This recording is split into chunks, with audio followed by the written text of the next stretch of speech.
President Uhuru Kenyatta and his handshake partner Raila Odinga have won at the Supreme Court but also lost. The Building Bridges initiative has flopped after a 7-judge bench at the Supreme Court ruled against it. 6 of the 7 judges agreed that the president cannot lead a popular initiative to amend the constitution. But how did the appellants in the case win though? Tonight on the Game Plan, we take a look at the 5 of the 7 issues that the appellants carried the day with and the possible political ramifications that will come with the fall of the BBI. And to help me discuss that, 2 gentlemen here in studio, advocates of the High Court. On my immediate right is Jerry Owor. Welcome to the program. Thank you for having me. And on his immediate right is Njiru Justice Nyaga. I hope I got that right. It's Nyaga Justice Njiru. Karibu sana. Thank you for having me. I want to start with you, Njiru. Yes. You represented, some of the appellants, yes. The petitioners rather. Yes, the third appellant. The third appellant. The third petitioner. Petitioner, yeah. Yeah. Mm-hmm. Was the third appellant. Okay. Just use of terms. Mr. Moraro Moke. Okay. Yes. So you were right in the thick of it. Did you expect that kind of ruling? Well, there are many things that we were expecting, but there are some things that we are still trying to grapple with in terms of what the court has decided. Of course, we respect the decision of the court. Mm-hmm. But ultimately, we expected a win for the Kenyans, which mm-hmm. is ensuring that the rule of law is entrenched and constitutionalism. That is, we have to follow the law as it is. So either way, just to correct it, it's a win for the Kenyan people mm-hmm. because looking at it, there was an unconstitutional amendment process which had been initiated by mm-hmm. the president and his partner, the Right Honorable, the former Prime Minister. Mm-hmm. And that did not follow the constitution. So we expected a win for the Kenyan people, and we are glad that we have gotten a win, though we didn't get everything that we wanted. But there are some things which are yet to be determined when the time is right. So we expected a win, and I think we got that win. And I think there's a bit of confusion. Watching Chief Justice Martha Koome saying that Kenyans should expect the full determination on Tuesday next week. A lot of Kenyans have been asking, where are you media guys getting these reports that the whole process has fallen down? What we're expecting on Tuesday is just the written, edited and compiled and put together. Okay. But that doesn't mean that the pronunciations that the court have made today will change in any way. Okay. Yes. Okay, so and at this point I want to tell our viewers that you can join us and be part of this conversation at T47KE on Twitter.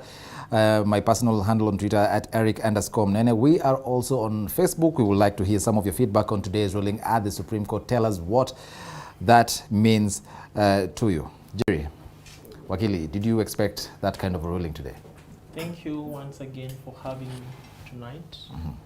I must first of all register my utter disappointment with the Supreme Court of Kenya insofar as it arrogated itself the jurisdiction to hear certain matters of facts.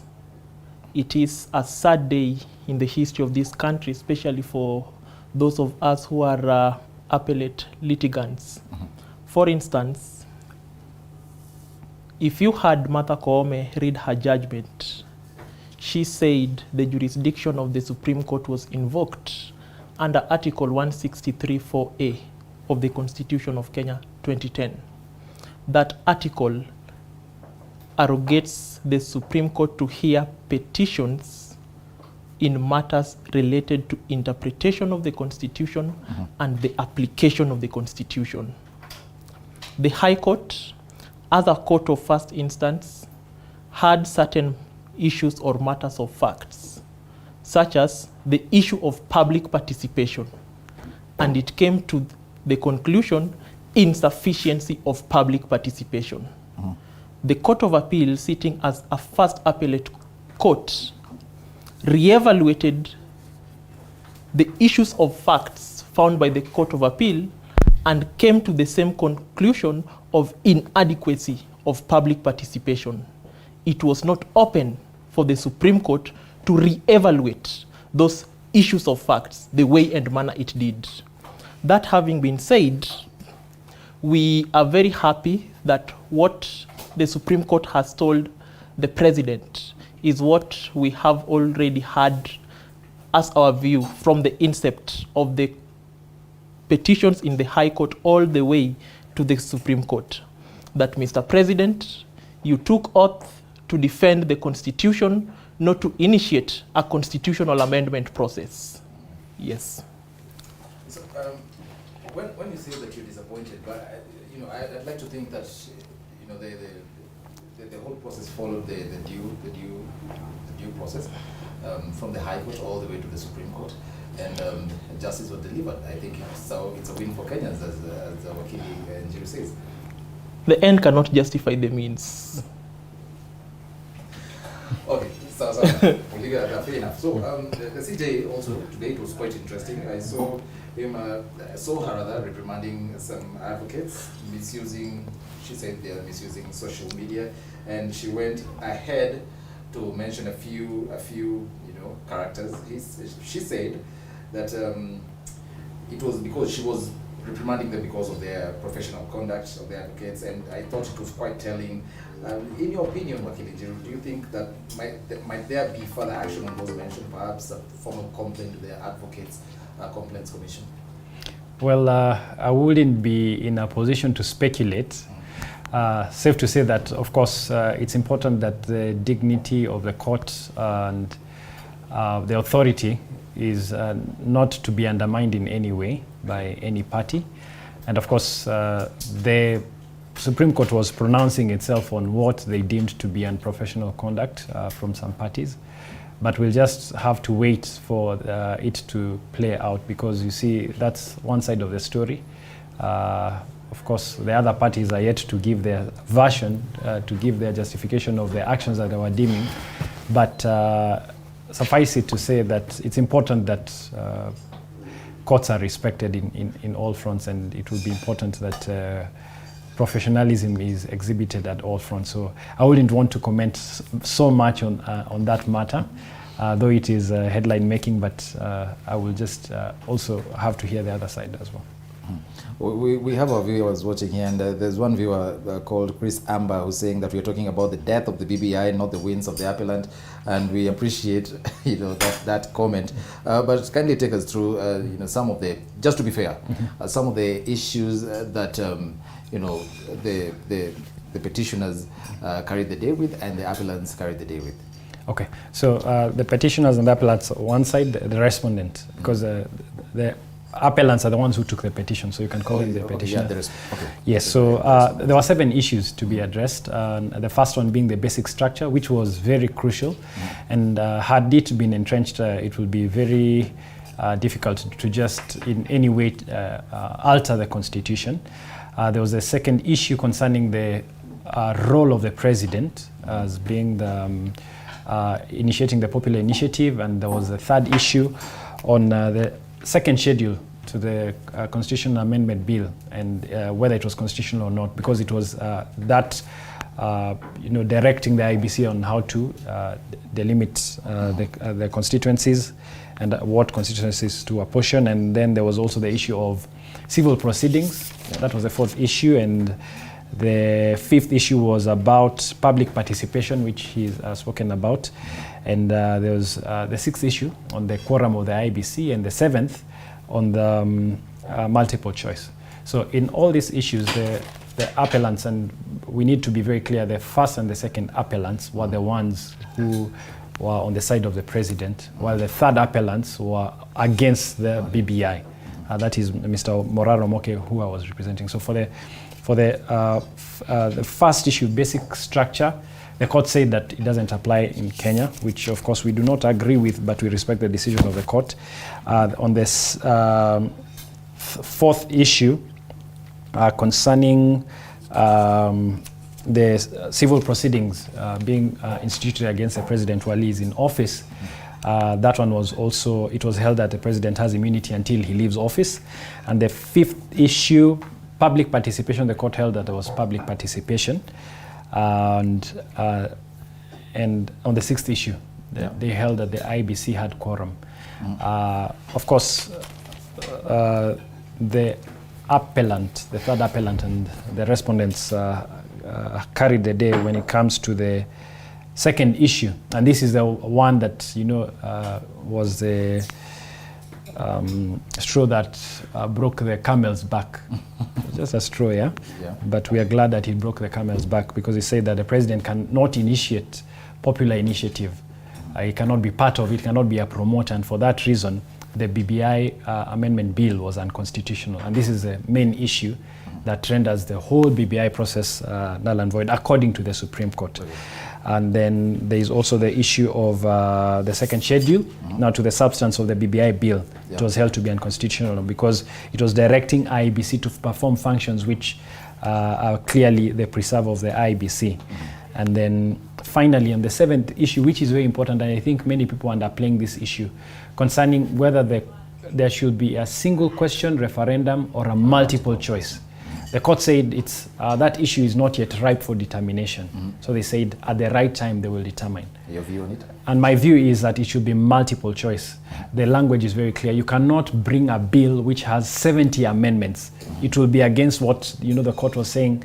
It will take us back to the culture of amendment. And yes, and that is wrong. You can imagine you being given one choice to determine 70 issues. So you'll have to accept some issues while rejecting some, Yes.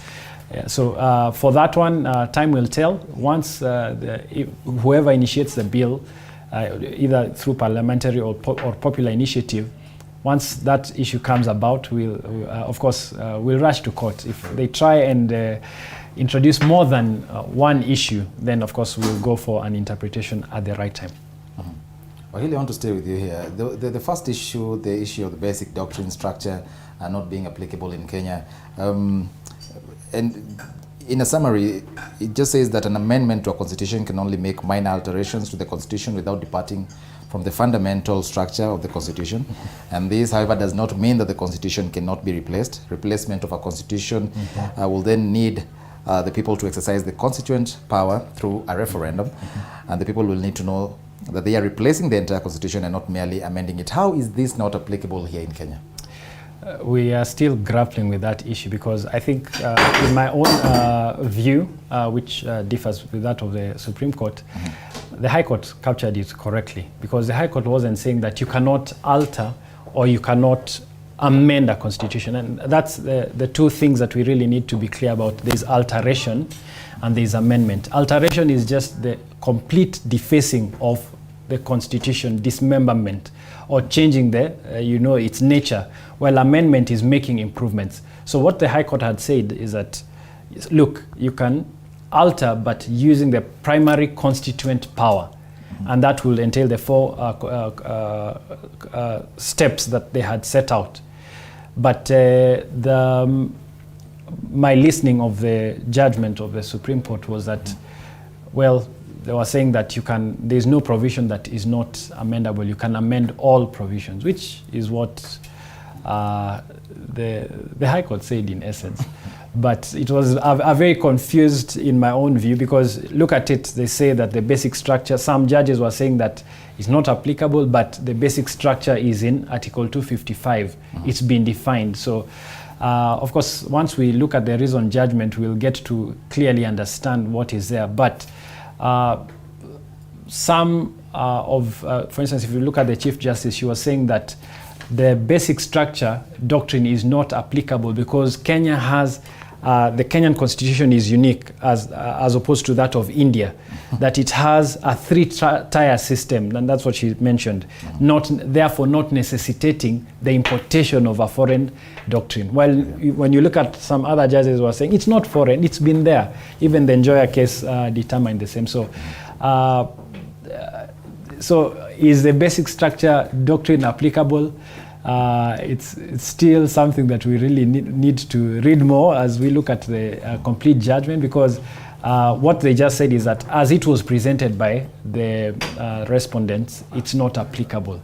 But it said that the Constitution has a basic structure. So in essence, you cannot alter anyhow without involving the citizens. And I think that's the most important point. Okay.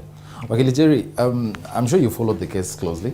When the Chief Justice ruled on the issue of public participation in as far as IBC collection of signatures is concerned, she said that it was a finding that there was no obligation on IBC to ensure that promoters of the popular initiative met the threshold. I want you to get your views on that. Perhaps maybe just before I get my views on that, I just want to pick a comment on a question that you asked my colleague, Justice Njirunyaga, on the Chief Justice reprimand on the 3 councils. Yes. I find the statement by the Chief Justice to be quite bamboozling. Why is that? The reason is this. The primary reason as to why the Chief Justice came out gun blazing against the 3 councils was because, in her view, the tweets or social media posts by the 3 councils in question attempted to influence the court to make a certain decision. Yeah. Contrary to that, that could have been the case before the promulgation of the Constitution of Kenya 2010, where the independence of the judiciary, particularly operational independence, was not guaranteed. With the advent of the Constitution of Kenya 2010, independence of the judiciary was something that became entrenched, and a judicial officer exercises his or her independent mind, notwithstanding what the members of the public are discussing there.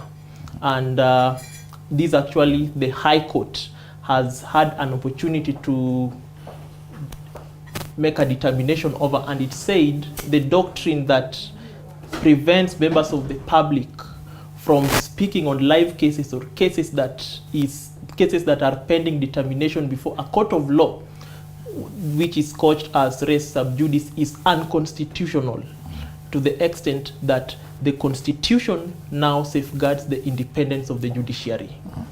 But before I let you go ahead, these 3 councils you're talking about, these are people with huge following, with a very huge following. This is a matter that has generated a lot of public interest.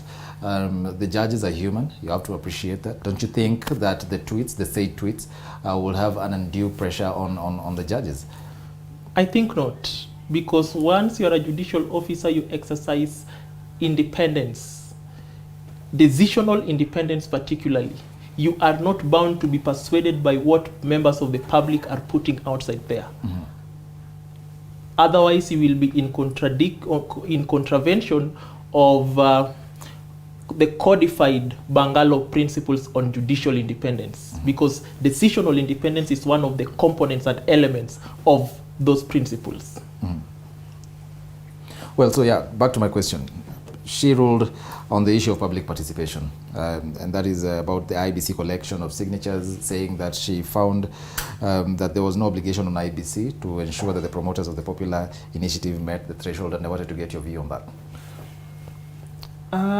In a strict reading of the Constitution, one would come to that conclusion.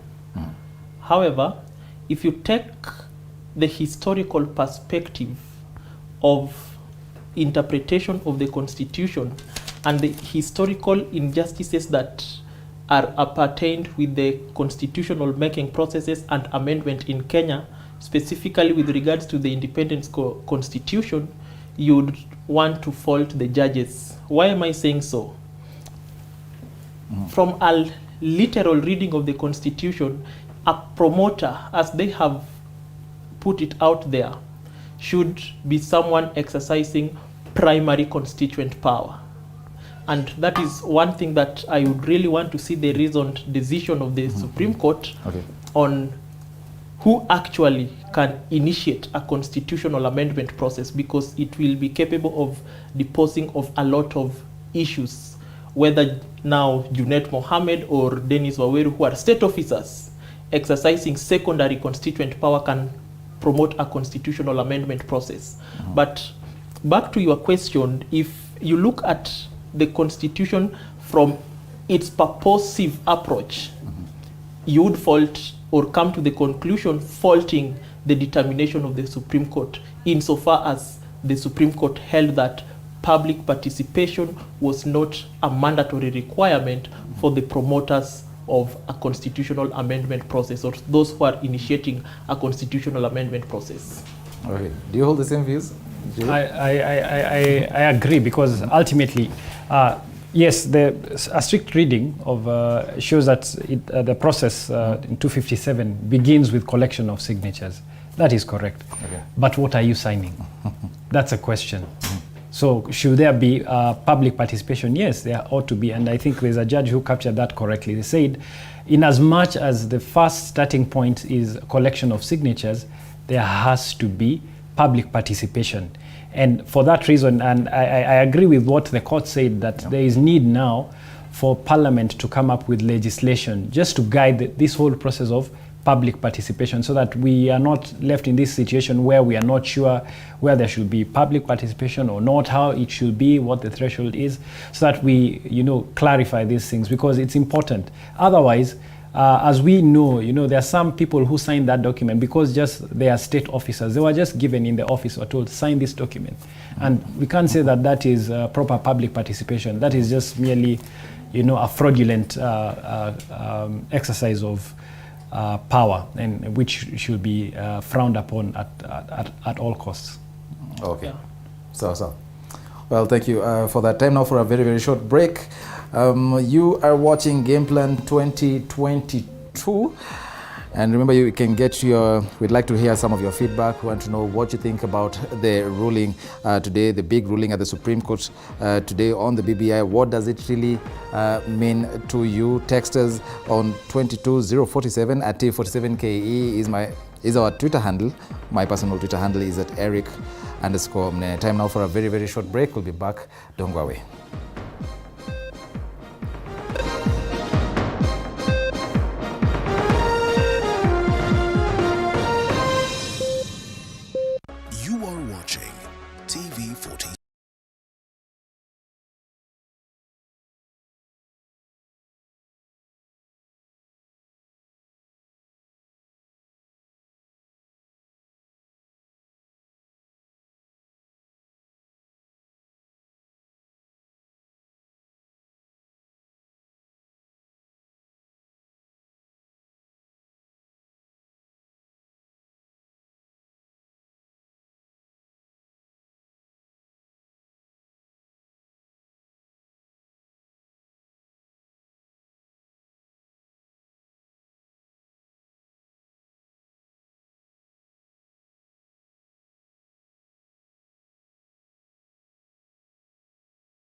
Welcome back to GamePlan 2022. We are talking about a dream deferred indefinitely, and that is regarding the biggest ruling today made by the Supreme Court regarding the BBI.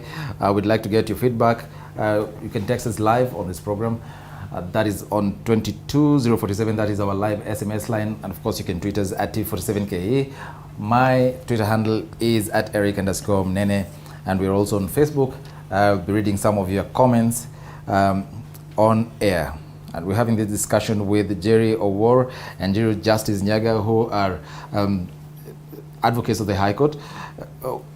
Let me just ask you a basic question, I think one that we should have started with, Jiru. Yes. What had the BBI gone through?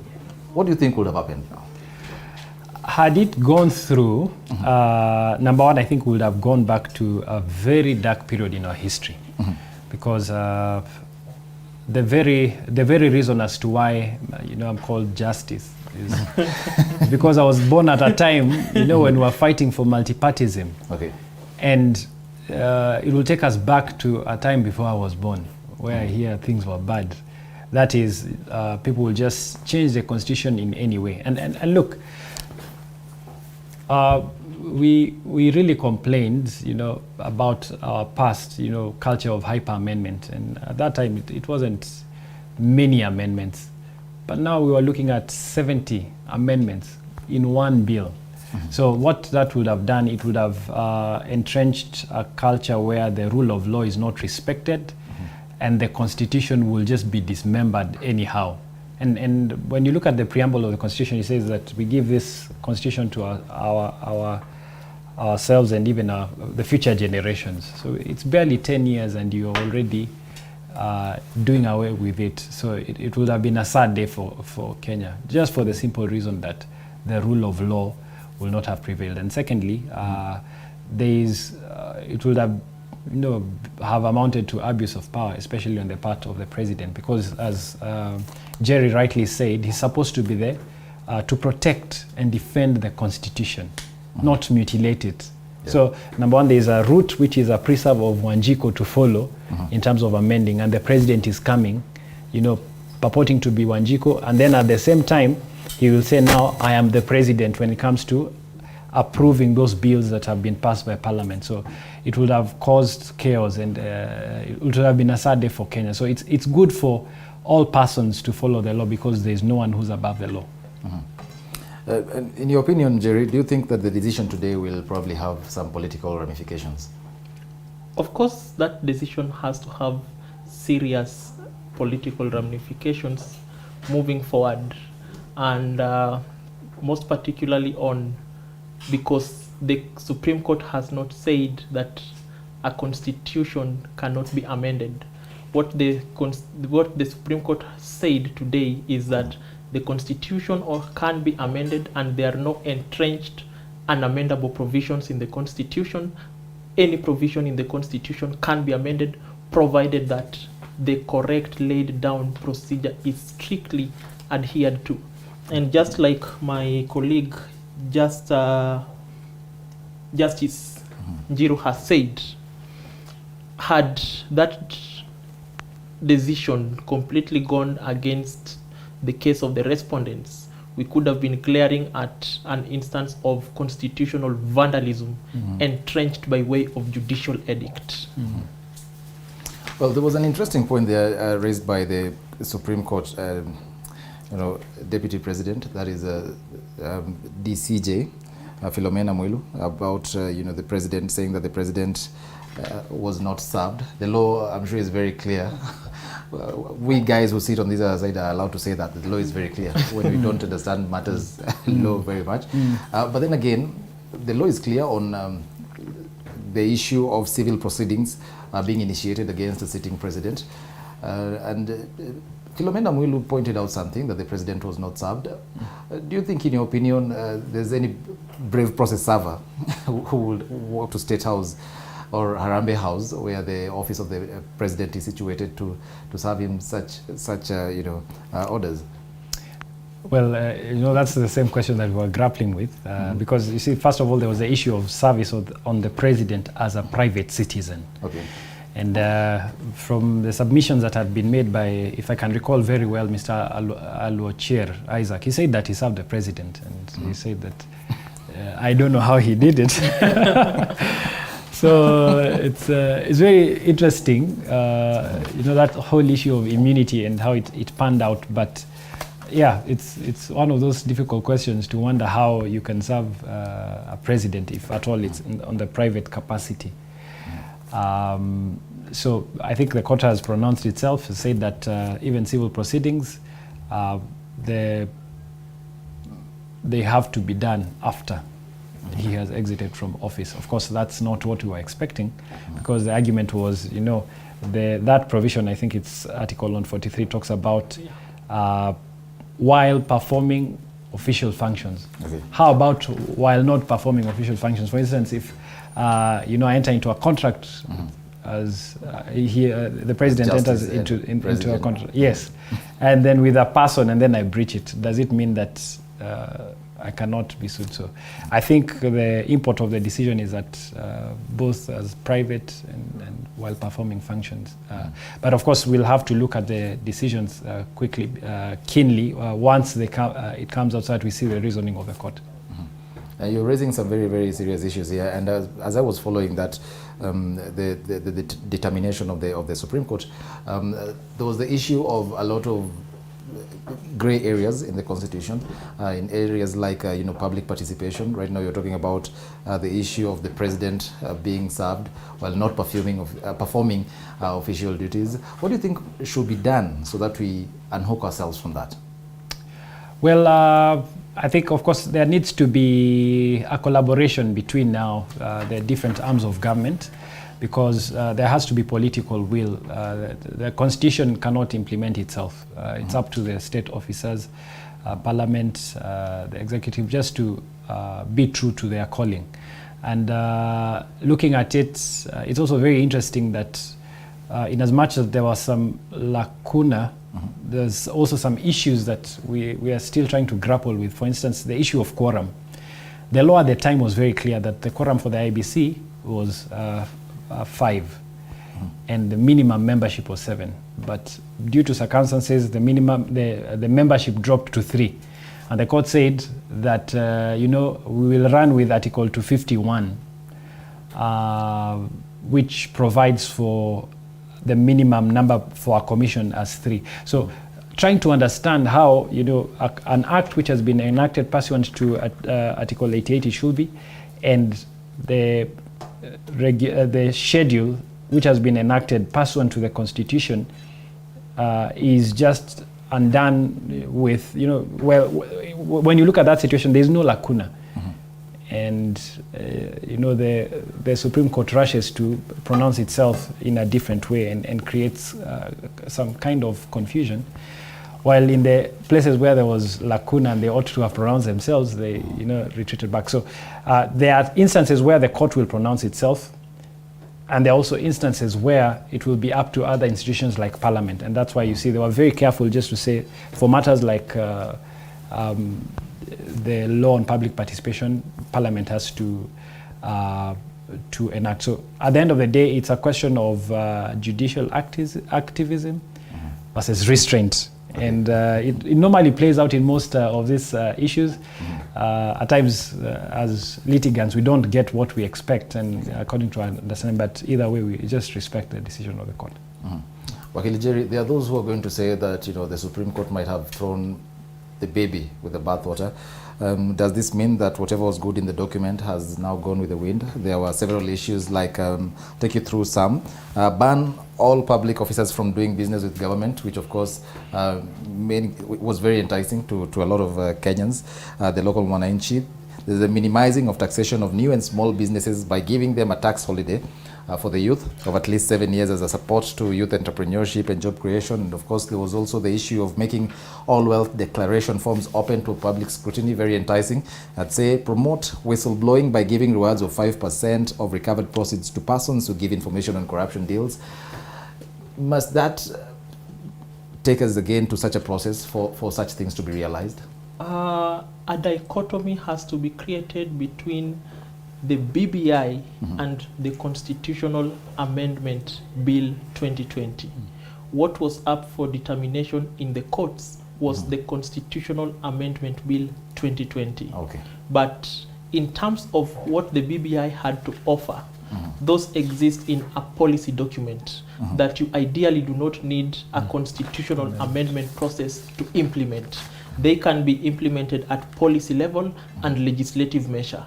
Anybody coming to dangle a carrot on top of Kenyans, trying to say that we are going to give you this, and if you pass this, it's going to be this, and it's good, is taking Kenyans to be delusional. And that was one of the things that most litigants who were bothered by the unconstitutional constitutional amendment process went to challenge in court. Perhaps if I could pick it up on what you asked about service of the president. Yeah, go ahead. I completely agree with the finding of DCJ Philomena Mwilu that there was no proper service. It is not enough for a litigant to come to court and say that he or she is not able to serve the president in person. It's not enough. In any event, the law provides for what you are supposed to be doing when you are not able to implement or effect personal service upon a person you want to serve under what is called substituted service. Okay. So the person who wanted to serve the president, my good farmer from Migori County, Alwachier Isaac, ought to have served the president by way of substituted service. But that was not what was so very much important for determination before the court. If you look at what he purported to serve, he served that document, or he purported to serve that document upon the president in his personal capacity. But he sued the president in his official capacity. That therefore invalidated the entire service provisions, and the court reached that conclusion, rightly so, in my view. Well, thank you. I want to hear from you, Wakili Njiru. There were some dissenting views there, lots of them. In your view, what are some of the dissenting views that are capable of birthing probably a new constitutional moment in Kenya, probably help us in amending our laws?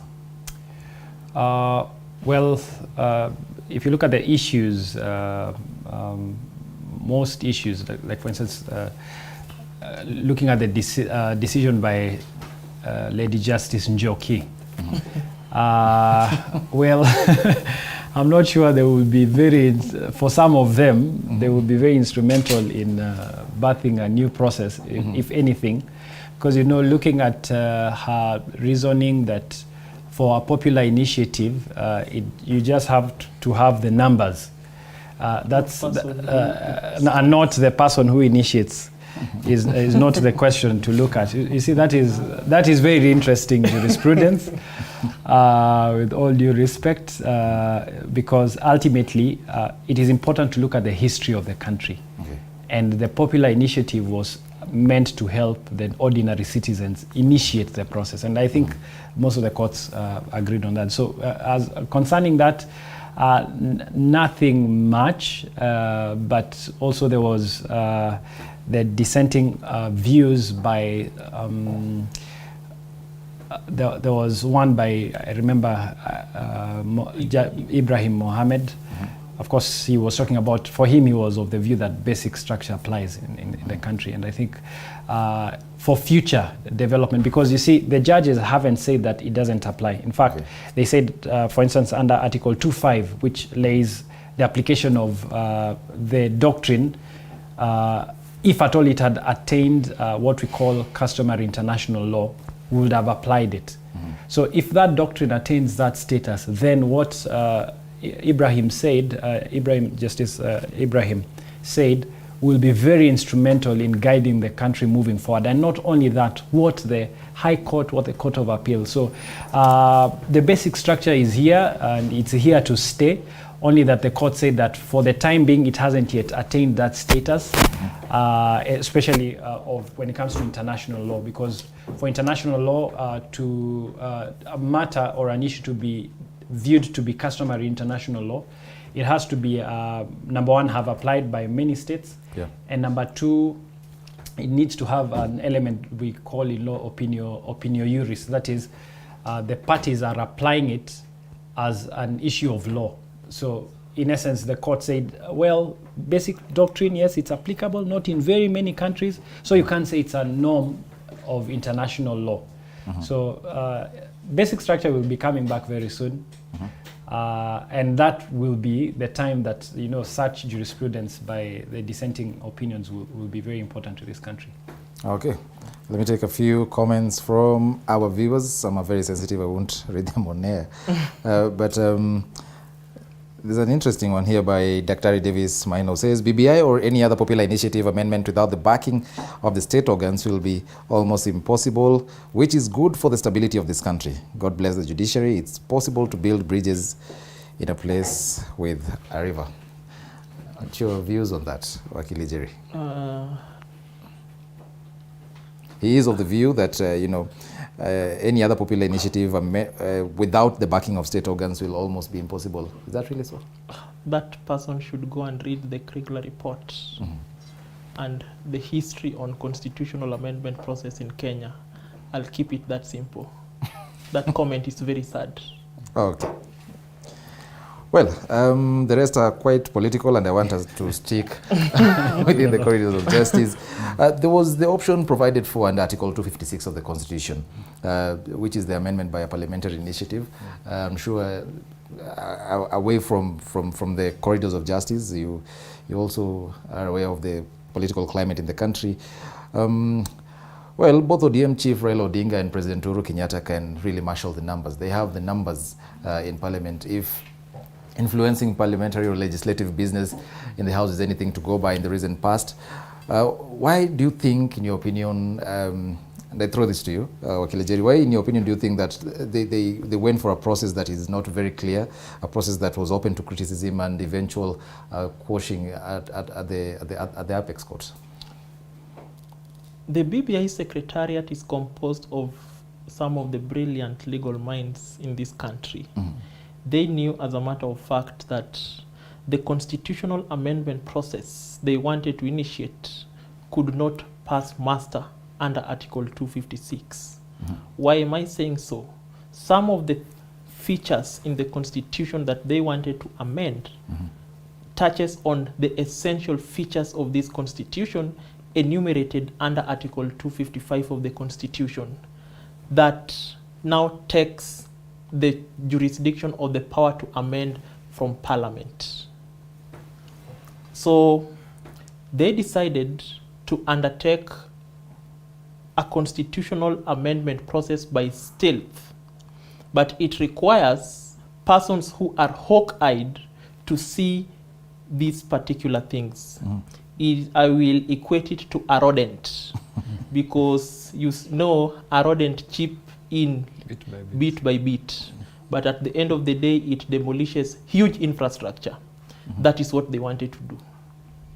Okay. And that is what our hawk-eyed judicial officers, most in the High Court and the Court of Appeal, saw and told them, no, you should stop. Do you hold the same views, Wakili?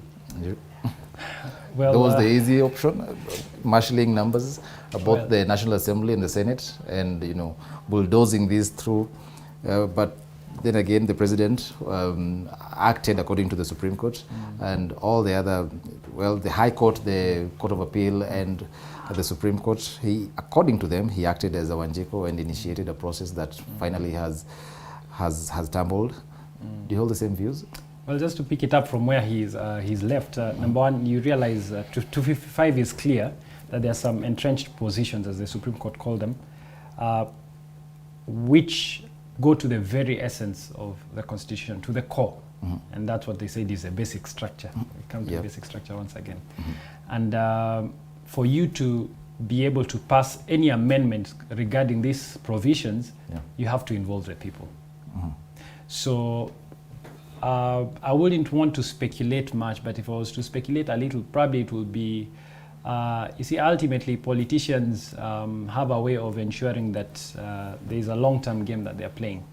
So that probably it was their way of marshalling up the numbers early enough in support to ensure that ultimately it is, when you come to the referendum, you get that support that you need, that you really need. And it's very interesting, even the judges of the Supreme Court, there's a judge who mentioned that the president seemed to have been misadvised as to the process, and he should have gone to the parliamentary system. But moving forward, what are the ramifications now? If they are still to go to the parliamentary process, you will realize that, number one, there are some timelines which have been put. For instance, you can't go to the second reading after the first reading within 90 days, so you have to wait for 90 days to lapse. 90 days from now, it takes you to almost August. So it shows you that even there is no time. Even if they want to do it right now, it's not possible. It's not possible. Even if you're to pick an individual and say, now you be the popular initiative, it's not possible for that bill to pass at the moment. So the question will be, and I think this is what Kenyans ought to ask themselves, looking at whoever becomes president, do you think that they will really want to expand the executive and share power and these things? Very unlikely. Very unlikely. Let me engage you as Kenyans now, not as advocates. President Uhuru Kenyatta and Raila Odinga, I'm sure they've gotten their lessons at the Supreme Court and all these other past rulings on what they need to do if they want such an initiative to proceed and become successful. And I want to throw this to you, Wakili Njiru. Do you think they're likely to bring it back probably after the election? If that is the Azimio la Umoja, I'm sure you are aware of that coalition. If they win the election, do you think they're likely to bring it back? I highly doubt. I highly doubt because, you see, looking at the BBI, some have said, and rightly so, that it was just a way or a means for getting to power. And once you're there in power, I highly doubt there's any of those, the president or the prime minister, or former prime minister, who would want to share power in the manner they suggested it. Because this was just a convenience, just to ensure that we get to they get to the end. So in my thinking as a Kenyan now, not as a lawyer, I highly doubt. I'll be surprised if we get to that point. So that there are some people who are arguing now that the president won't be the president anymore. He'll be a private citizen who will be able to marshal up the numbers, but to what end? I highly doubt. Okay, Jerry, as a Kenyan, your views? I agree with the sentiments of my colleague Justice Njiru. No president elected after 9th August 2022 will allow his or her power to be eroded by what is entrenched as power sharing. No president, even if it was you wouldn't allow for that. You would want to retain the centrics of power absolutely. Yeah. I want to wrap this up. There's the issue of costs, and I want Wakili Njiru, who was in the thick of it, to really break it down for us. So what happens now? That's my final question to you. What happens now about the costs? The general principle when it comes to public interest litigation is that the cost, each party bears their own cost. Okay. But I think it's something that we really need to think about seriously, because you see, like for most of us, we're just citizens who decided just to take on the state for what they were doing unconstitutionally. And look at the amounts of money that have been spent in this whole unconstitutional process. Surely, just looking at fairness and laws of equity, somebody has to pay the price for that. When you say somebody, who's that somebody? The person who was in charge of that process, and the court rightly pointed him out. So, because it wouldn't be proper, it will be. But looking at it again, there's a whole issue of immunity from actions that are performed. But if just all factors held constant, it would be important to really refund that money that has been spent for proper accountability purposes. On MCA car grants and all. But of course the court has declared itself, so there's nothing we can do. We'll just accept the decision of the court. Okay. Yeah. Thank you very much for making time to share with us your insights on that very important ruling. That is Wakili Njiru Justice Nyaga, who was representing the third appellant. The third appellant, Mr. Moraro Moke. Okay, thank you very much, sir, for gracing our show. Thank you as well, Jerry Owor. for your very, very important insights on that very, very important subject. Oh, really? Thank you. You didn't mention it earlier. So thank you very much, gentlemen, for your time. And thank you too, viewer, for watching Game Plan 2022. Thank you so much. On behalf of everyone who has made this a success, that is including the amazing team that you cannot see right in front of me right now, or on your screen right now, led by the amazing director, that's Sanik, and my producer Grace Kiari. I want to say asante sana for watching. This has been Game Plan 2022. Keep it here on TV47 for more wholesome and amazing content. God bless.